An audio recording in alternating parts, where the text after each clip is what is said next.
Indah apa jelas? Lah. Oh, indah sekali. Jangan-jangan pakai internet real dan lagi. Sebentar Bu, ini ada masalah. Tadi dulu. Internet real dari jajan. Kenapa? Gitu. Astagfirullah. Sebentar Bu. Internet real dan harusnya. Oh, disconnect sebentar Bu. Ya,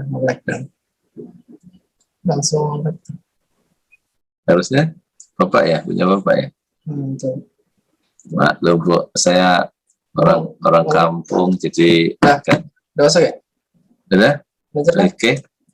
Sip, udah. Maksudnya kampung Pak, kampung Jenewa. Jam berapa di sana Bu? Hah? Jam berapa jam di? 15.42. Jam 3.45 menit. Oh gitu. Iya, masih sore. Bukan sore sih, menjelang asar. Belum asar tapi masih lama. Sebentar Bu, maaf Bu. Dek. Iki langsung di-record dah. Nggak ada di bulet-buletin di toh. Ada di atas Pak, atas sebelah kanan. Itu udah merekam. Bu, enggak tulisan record sih mana? Mana? Rek, tulisannya rek. Oh, rek. Oh iya, maklum lah, sorry ya untuk tukang donat ya. Gimana Bu? Gimana Ibu Anita, sehat ya? Alhamdulillah. Jadi Sehat Pak. Alhamdulillah. Ini di rumah di Jenewa ya? Iya di rumah Pak. Tadi lagi layah-layah aja habis lohor tidur. Loh Bu. Lagi nggak ada kegiatan untuk kerja di rumah ya Bu ya? Apa istilahnya bahasa Inggrisnya working apa from home? Working from home. Kerja di from home. Disingkatnya WFH gitu. WFH. Kerja di omah ngono pakai bahasa Inggris barang lek. Kerja di rumah. Iya, kerja di rumah. Terus kita mau ngobrol apa nih Bu? Ini baru percobaan tak? Ya, percobaan aja Pak. Yang penting kita tahu dulu bahwa sinyalnya bagus. Sampai keputus. Nanti misalnya kapan-kapan juga bisa ke saya lagi di luar rumah, misalnya gitu kan. Oh, jadi Ibu pakai laptop berarti ya? Kita pakai handphone Pak, lebih simpel. Oh gitu ya, lebih simpel. Saya pakai ini Bu, pakai PC. Laptop. Jadi ini ada bukan laptop. PC itu ada webcamnya, baru beli. Jadi baru beli toh. Webcam dimodal ini khusus untuk ngobrol sama Ibu Anita. Jadi musim apa Ibu di Jenewa ini? Sini kan hujan. Musim hujan ya. Kalau di sini sudah masuk musim semi. Nanti belum masuk musim panas. Musim panas tuh nanti sekitar akhir Juni ya. Musim semi itu tumbuhnya bunga-bunga baru tak? Iya. Itu musim yang sangat menyiksa bagi yang alergi dengan bunga, termasuk saya. Kok bisa? Saya waktu itu kenanya sudah 10 tahun tinggal di Swiss, baru saya kena namanya pollen. Pollen itu kita kena serbuk-serbuk bunga itu jadi ini Pak, bersin-bersin, kemudian mata kering, kemudian telinga gatal sampai tenggorokan pun gatal. Terus ke dokter. Jadi khusus kasih obat. Ya. Alergi khusus untuk orang-orang dari daerah Lampung apa gimana maksudnya?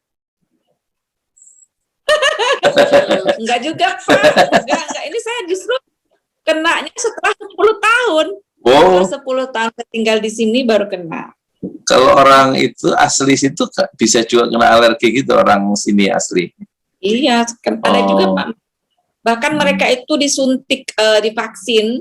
Jadi mereka rutin vaksin untuk spesial alergi terhadap bunga-bunga gitu ya. Supaya dampak daripada itu ya seperti dengan COVID sama aja. Sekarang kita melembat ke COVID ini. Orang yang divaksin COVID tidak menjamin bahwa mereka itu tidak bakal kena gitu. Bahkan sekarang juga sedang banyak kasus ya Pak ya, orang yang sudah divaksin bahkan udah vaksin yang kedua mereka tetap kena.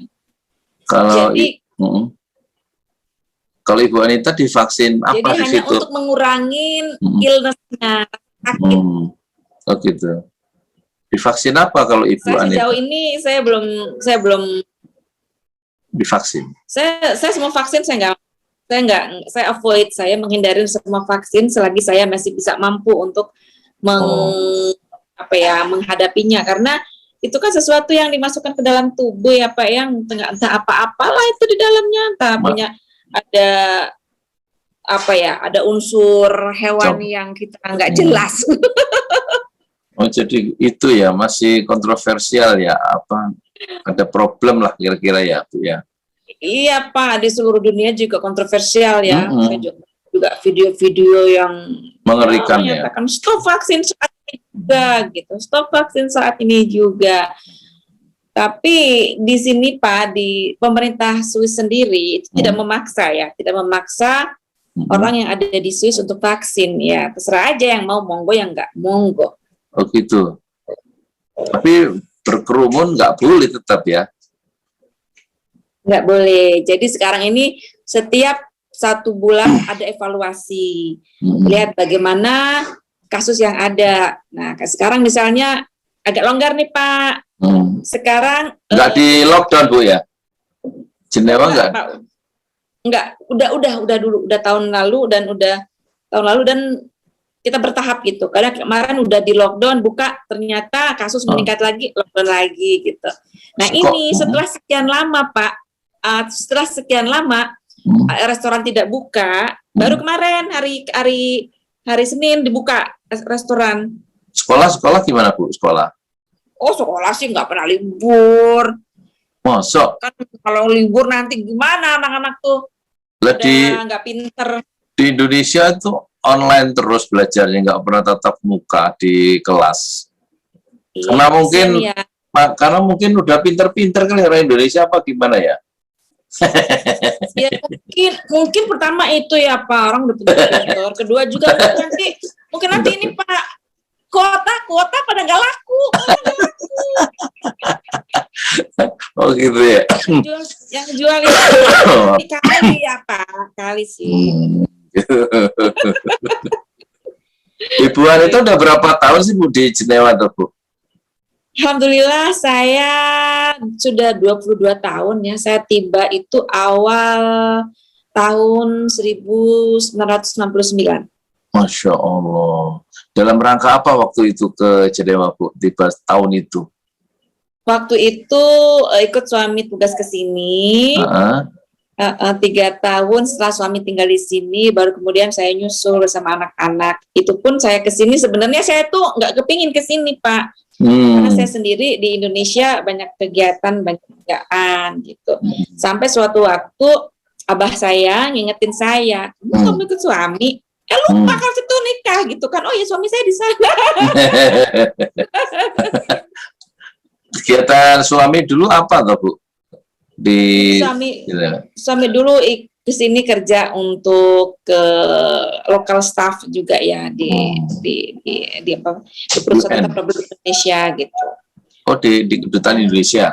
Ya, dan pernah juga kerja di Paris, di KBRI Paris. Enak ya jalan-jalan. Terakhir beliau kerja di kedutaan asing justru untuk Afrika. Nah, justru saya juga pernah di sini kerja untuk kedutaan asing, saya pernah kerja untuk perusahaan Swiss, dan sekarang saya sudah lebih dari 10 tahun saya kerja untuk Indonesia. Di United States itu apa? Ya, di Jenewa untuk United Nation ya? Ya, untuk United Nation, untuk perusahaan. Ngomong sekali bahasa Inggris salah ya, United Nation, United States. Itu sudah nggak apa-apa lah. Malu-maluin. Sekarang itu salah juga nggak apa-apa, itu bukan Quran, nggak salah. Sini. Bahasa kita ini gitu loh. Ibu Anita punya ini berarti ya, warga negara Jenewa atau apa istilahnya, permanent residence itu ya? Oh ya, punya permanent resident kayak KTP lah, KTP sini, karena saya kerja untuk Indonesia, jadi yang mengeluarkan itu dari Swiss apa namanya, Swiss ya, permanent Switzerland. Jadi, karena kita berada di bawah permanent mission, kerja untuk United Nation, jadi itu adalah berada di bawah permanent mission of Switzerland. Jadi punya double apa ya? Warga negaraan ya? Oh, bukan, enggak. Warga negara enggak. Jadi kita punya KTP aja, KTP sini sama KTP Indonesia. Warga Kalau negara tetap Indonesia. Oh, tetepan. Oh, ada saya ini NKRI itu kan loh, Pak. Bisa ya. Ih, aduh. NKRI harga mati, berapa harganya? Oh, enggak, itu harga mati itu akidah. Wah, salah. Salah, harga mati salah. Wah, wanita lebih hebat dari yang saya duga. Akidah harga mati. Jadi NKRI bisa ditawar sebenarnya. NKRI bisa ditawar. Tergantung kita mau kemana nih dibawa nih NKRI. Bukan hanya ditawar, udah dijual sekarang. Dijual, jangan mau kita dijual. Sudah. Sumber daya alam. Waduh. Sumber daya alam sudah dijual. Orang-orangnya sudah masuk. Banyak.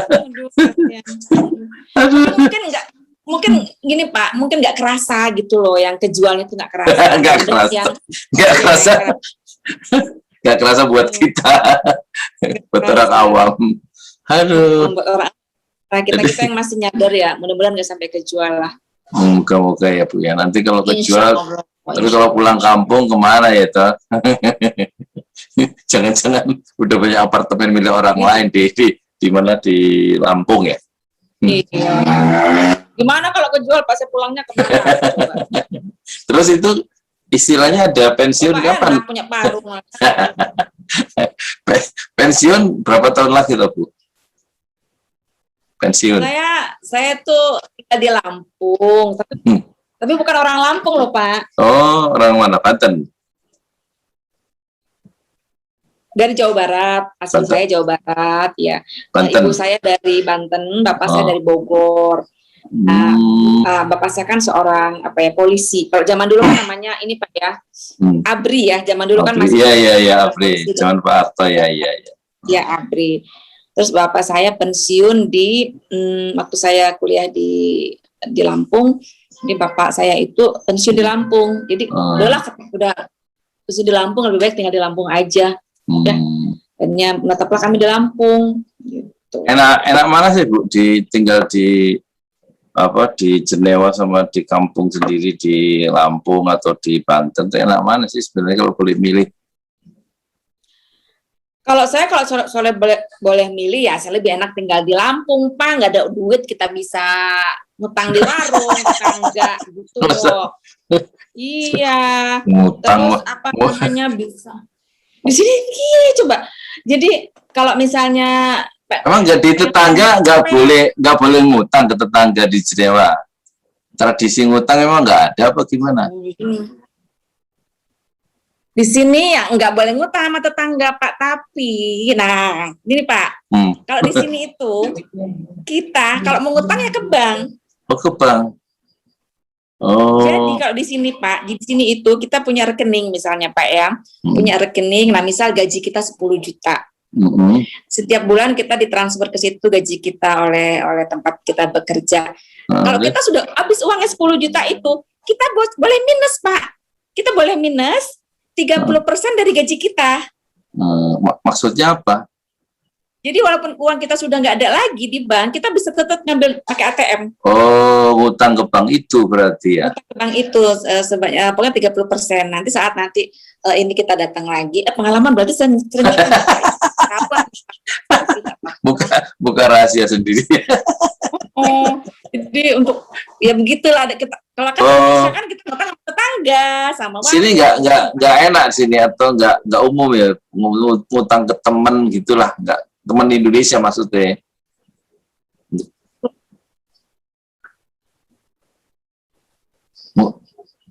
Pak, repeat Pak, please, itu suaranya itu enggak, maksudnya ngutang ke tetangga orang Indonesia ke teman kita kan nggak apa-apa toh, meskipun tinggal di Swiss. Kayaknya nggak lazim ya Pak, nggak lazim. Nggak lazim gitu. Jadi ya udah kalau misalnya kita ngutang untuk apa gitu kan, maksudnya toh kita punya kebutuhan segini ya udah dikelola aja uang kita segitu. Kayaknya di sini tuh kalau ngutang itu sesuatu yang sangat aib ya, malu gitu. Jadi ya udah kalau kita Utangnya ke bank gitu. Itu Swiss menurut sepengetahuan Ibu Anita banyak utangnya nggak sih negara Swiss tuh? Terus saya nggak pernah ngitung-ngitung utangnya negara orangnya apa. Yang saya tahu utang Indonesia banyak banget.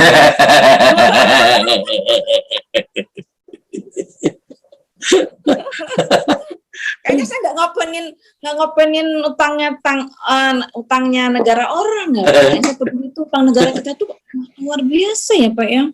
Gimana? Apa ya Pak, uang utang sebanyak itu ya Pak ya? Tahu, saya juga nggak kecipratan itu. Kasihan tapi utang negara tapi kok penduduknya gitu-gitu aja ya Pak ya. Tambah susah Bu, penduduknya utangnya banyak tapi kemana duitnya? Kalau buat rakyat sih apa-apa. Iya, kalau di sini Pak benar-benar ya, ini bukan negara Muslim ya Pak, tapi subhanallah kehidupannya itu betul-betul mencontoh apa yang orang Muslim dianjurkan. Sampai kalau misalnya banyak ustadz-ustadz yang datang ke sini, misalnya dari Kairo gitu Pak ya, orang-orang Indonesia itu mereka kagum gitu, kaget. Kenapa di sini menerapkan seperti yang diperintahkan oleh Islam gitu, bersih, bersih, kemudian pajak itu dari rakyat betul-betul kembali ke rakyat lagi. Di sini mana ada jalan yang compel, kagak ada. Gitu.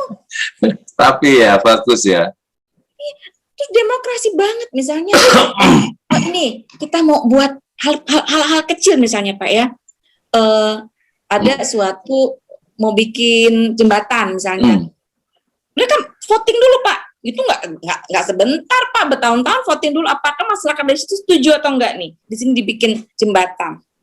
Voting antara masyarakat dan pemerintah. Bukan pemerintah bukan, masyarakat diminta untuk masyarakat ini setuju nggak nih ini dibuat begini gitu. Pemerintah tidak bisa ambil keputusan sendiri Pak. Kamu rakyatnya, malah rakyatnya cuma sedikit ya di sini ya. Ada berapa toh di Swiss itu penduduknya kira-kira? Berapa ya Pak ya? Sampai 5-6 juta? Cuma 2 jutaan deh Pak. 2 juta. Iya. Jadi lihat deh. small town ya, kota kecil ya. Bahasa Inggris benar nggak Bu? Small town. Di small town. Di sini kita pakai bahasa sehari-harinya bahasa Perancis. Jadi Swiss ini unik Pak. Swiss ini kecil. Dia dikelilingi oleh beberapa negara Eropa ya. Ada dikelilingin oleh ada Jerman, berbatasan dengan Jerman, berbatasan dengan Italia dan berbatasan dengan Prancis. Jadi setiap mana itu yang berbatasan dengan dekat suatu negara dia akan memakai bahasa itu. Tapi jadi, ini nggak punya bahasa sendiri. Tapi dominan Prancis ya di sehari-hari. Ya, dominan Prancis. Kebetulan Jenewa dekat dengan perbatasan Perancis, jadi kami berbahasa Perancis. Tapi kedutaan kita yang di Bern, yang kira-kira 50 km dari sini, itu berbatasan dengan Jerman. Jadi di daerah sana teman-teman kita berbahasa Jerman. Kalau misalnya bahasa Perancisnya negara saya Indonesia sangat indah, itu gimana Perancisnya Bu? Negara saya Indonesia. Mon pays Indonésie, c'est J'adore. Itu pertama. Yang kedua, negara saya Indonesia yang sangat indah itu penuh dengan hutang gitu misalnya. Enggak, bahasa Perancisnya yang penonton saya nanti juga nggak ngerti bahasa Perancis. Banyak loh orang-orang yang berbahasa Prancis di Indonesia itu karena mereka pada belajar ke sini kan sastra Prancis. Enggak, maksudnya hutang dalam bahasa Prancis apa? Negara saya penuh hutang gitu. Indonesia negara yang utangnya banyak gitu, bahasa Prancisnya piye toh Bu? Kan that's a fact. Hutang itu bahasa Prancis apa sih? Debt apa istilahnya? Debt apa ya? C'est beaucoup problème avec de l'argent, dengan banyak hutang. Aduh jangan deh Pak, nanti orang-orang pada Indonesia c'est magnifique pays. Bilang aja bahwa Indonesia itu adalah negara yang magnifique, yang indah, yang beautiful. C'est le pays qui magnifique. Magnifique yang apa ya? Magnifique itu indah yang luar biasa gitu. Iya, magnificent ya, apa? Iya, kayak bahasa Inggris ya. Magnifique, ya. Magnifique ya. Ibu Anita pinter ya bahasa Perancisnya ya. Kok saya nggak bisa ya? Enggak juga sih, nggak pinter sih. Yang penting orang ngerti apa yang saya ngomong, saya ngerti apa yang orang ngomong gitu aja. Jadi berapa bahasa Ibu bisa? Inggris, Perancis, Jerman? Enggak, sama Indonesia, Inggris, Perancis, Sunda, Palembang. Loh, itu Ibu kan kemarin bilang putri Ibu S2 ya di situ ya, lulusan universitas apa di situ di Jenewa? Putri. Jadi dia ngambil seperti di sini kayak swasta ya Pak ya. Di sini di Jenewa ini ada yang namanya University de Genève, Genève University. Itu juga ada banyak orang Indonesia yang sedang ngambil S2-nya, master di sini. Oh, bayar sendiri atau gratis? Beasiswa? Beasiswa, mereka beasiswa. Jadi makanya banyak Pak, ini Pak apa namanya push anak-anak kita yang ya kalau misalnya ambil beasiswa, cari aja di Universitas di Geneva Universitas itu, mereka akan menyediakan seperti dorong mereka Pak untuk bisa S1 ya? S2. Oh, S1-nya gimana? Harus di Indonesia berarti? Atau setahu saya yang pada S2 yang linkage ya, yang satu major ya, satu jurusan ya. Kalau S2-nya bisa milih kok Pak, bisa milih, tapi mereka cuma 10 bulan, nggak nyampe setahun ambil S2-nya. Oh ya, free ya, free beasiswa ya?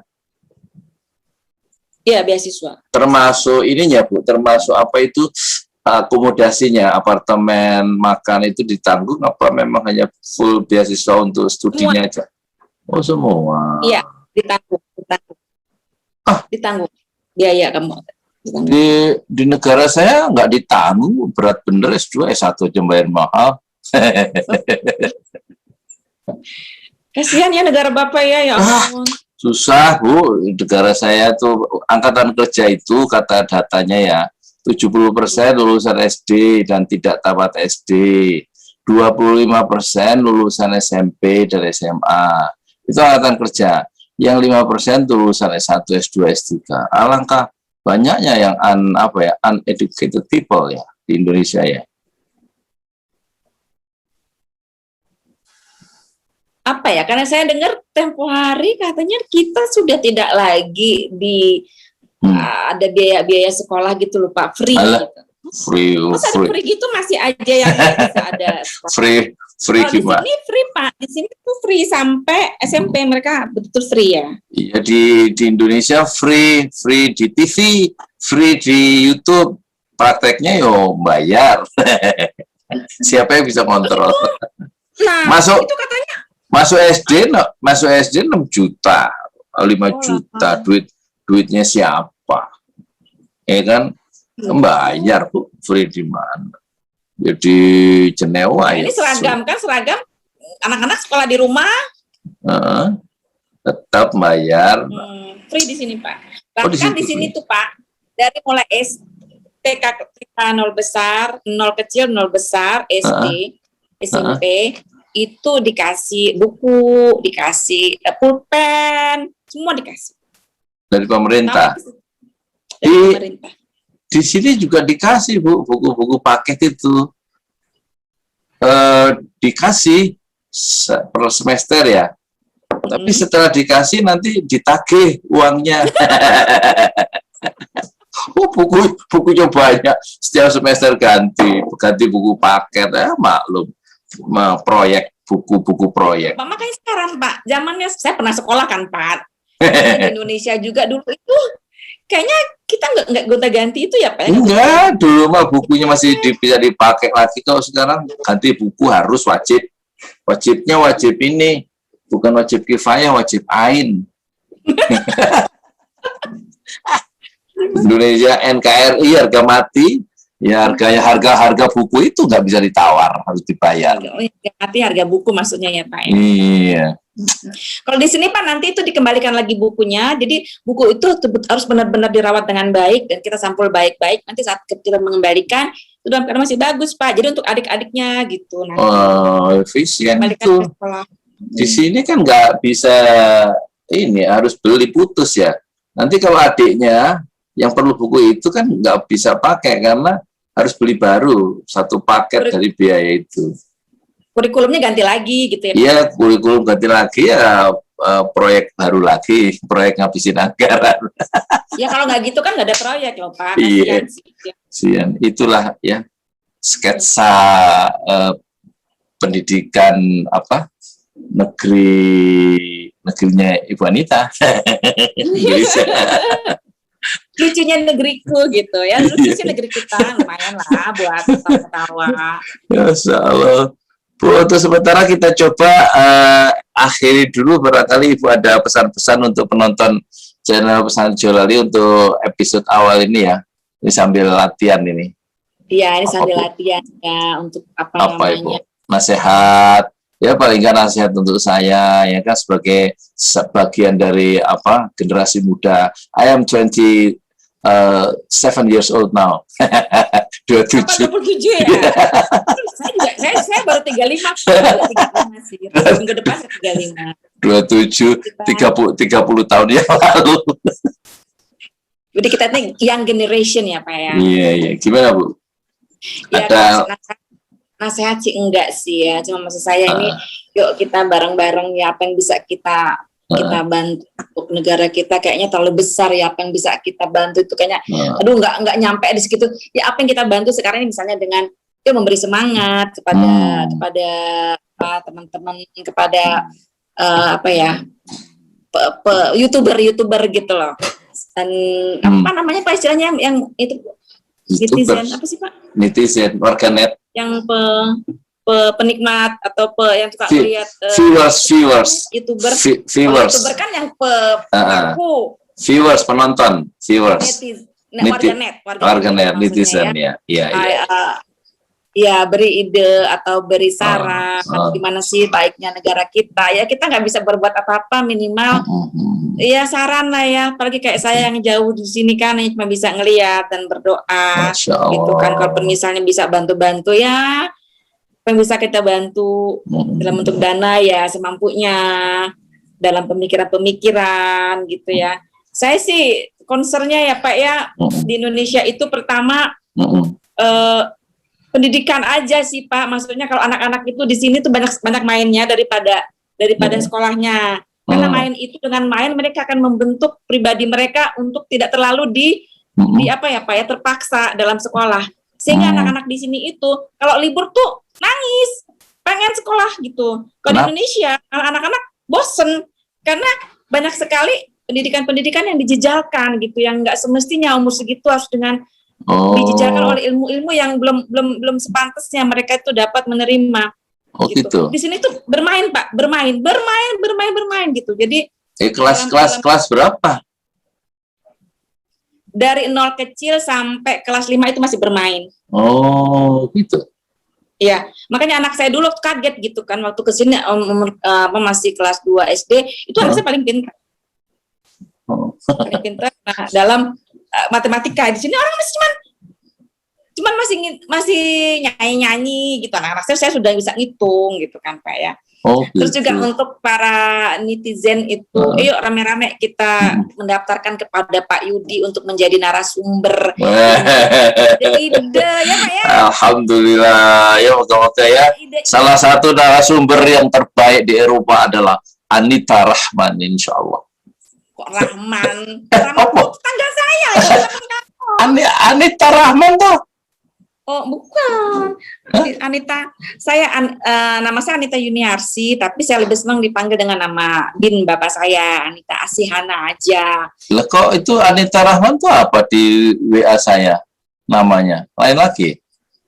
Anita Yuniarsi. Iya Yuniarsi. Oh sorry. Oh, salah Ganti ya berarti ya. Pak. Iya, insya Allah. Ya, Anita Yuniarti. Asli Mungkin Yuniarsi. Bapak kalau lihat di WA saya kan Anita Y Asihana gitu. Oh, Ya jadi kita baik. ya ngasih inilah ya, maksudnya masukan kepada Pak Yudi untuk pokoknya baik. gimana nih negara kita atau kampung kita nih bagusnya gimana ya, negara kejauhan kali ya. Atau ada kritik-kritik yang membangun misalnya gitu kan.